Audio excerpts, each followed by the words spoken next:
ত্রয়োদশ জাতীয় সংসদ নির্বাচনকে সামনে রেখে গত 18 নভেম্বর চূড়ান্ত ভোটার তালিকা প্রকাশ করেছে নির্বাচন কমিশন।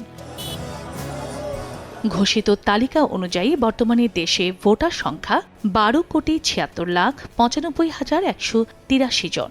এর মধ্যে পুরুষ ভোটার 6,48,14,907 জন, আর নারী ভোটার 6,28,79,042 জন, আর তৃতীয় লিঙ্গের ভোটার রয়েছেন 1,234 জন।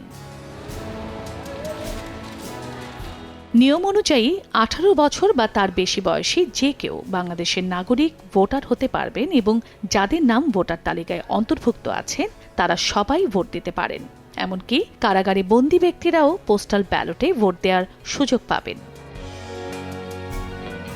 ভোটার তালিকা আইন অনুযায়ী কিছু নির্দিষ্ট কারণে একজন নাগরিক ভোটাধিকার হারান বা তার নাম ভোটার তালিকা থেকে বাদ যেতে পারে। এর মধ্যে রয়েছে যদি উপযুক্ত আদালত কর্তৃক কোনো ব্যক্তিকে অপ্রকৃতিস্থ বা মানসিকভাবে ভারসাম্যহীন ঘোষণা করা হয়, তাহলে তিনি ভোট দেওয়ার অধিকার হারাবেন।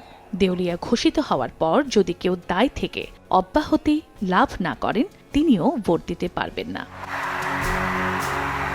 যদি বাংলাদেশের কোনো নাগরিক স্বেচ্ছায় অন্য কোনো বিদেশি রাষ্ট্রের নাগরিকত্ব অর্জন করেন বা কোনো বিদেশি রাষ্ট্রের প্রতি আনুগত্য ঘোষণা করেন, তবে তিনি বাংলাদেশের ভোটার হিসেবে অযোগ্য বলে গণ্য হবেন। ভোটার তালিকা আইনের 13 এর ঘ ধারা অনুযায়ী ভোটার তালিকা থেকে নাম কর্তন সম্পর্কে বলা হয়েছে, কেউ আন্তর্জাতিক অপরাধ ট্রাইব্যুনাল আইনের অধীনে কোনো অপরাধে অপরাধী সাব্যস্ত হলে ভোটার তালিকা থেকে তার নাম বাদ পড়বে। গত 17 নভেম্বর আন্তর্জাতিক অপরাধ ট্রাইব্যুনাল সাবেক প্রধানমন্ত্রী শেখ হাসিনা ও সাবেক স্বরাষ্ট্রমন্ত্রী আসাদুজ্জামান খান কামালকে মৃত্যুদণ্ডের রায় দিয়েছে। একই অপরাধে মামলার অন্য আসামি সাবেক পুলিশ প্রধান চৌধুরী আবদুল্লাহ আল মামুনকে দেয়া হয় 5 বছরের কারাদণ্ড।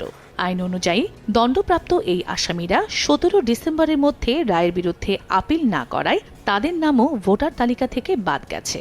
এসব ব্যক্তিরা একদিকে যেমন ভোট দেওয়ার যোগ্য হবেন না, তেমনি তারা নির্বাচনেও প্রার্থী হতে পারবেন না। দ্বৈত নাগরিকদের ক্ষেত্রে রয়েছে আলাদা নিয়ম। ত্রয়োদশ জাতীয় সংসদ নির্বাচন থেকে প্রথমবারের মতো ভোট দেওয়ার সুযোগ পাচ্ছেন প্রবাসী বাংলাদেশি ভোটাররা। এরই মধ্যে বিশ্বের বিভিন্ন দেশে থাকা প্রবাসী বাংলাদেশি ভোটাররা অনলাইনে ভোটার নিবন্ধন করেছেন। পোস্টাল ব্যালটের মাধ্যমে ভোট দিতে পারবেন তারা। তবে ভোটাধিকার ও প্রার্থী হওয়ার ক্ষেত্রে দ্বৈত বা বিদেশি নাগরিকদের ক্ষেত্রে 2 ধরনের নিয়ম রয়েছে বাংলাদেশের আইনে।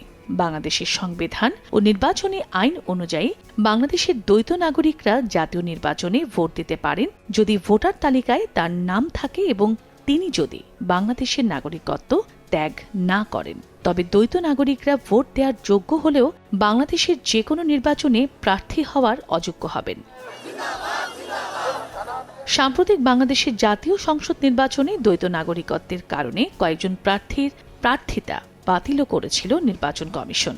বাংলাদেশের কোনো নাগরিক যদি স্বেচ্ছায় অন্য কোনো বিদেশি রাষ্ট্রের নাগরিকত্ব অর্জন করেন বা কোনো বিদেশি রাষ্ট্রের প্রতি আনুগত্য ঘোষণা করেন, তবে তিনি বাংলাদেশের ভোটার হিসেবে অযোগ্য বলে গণ্য হবেন।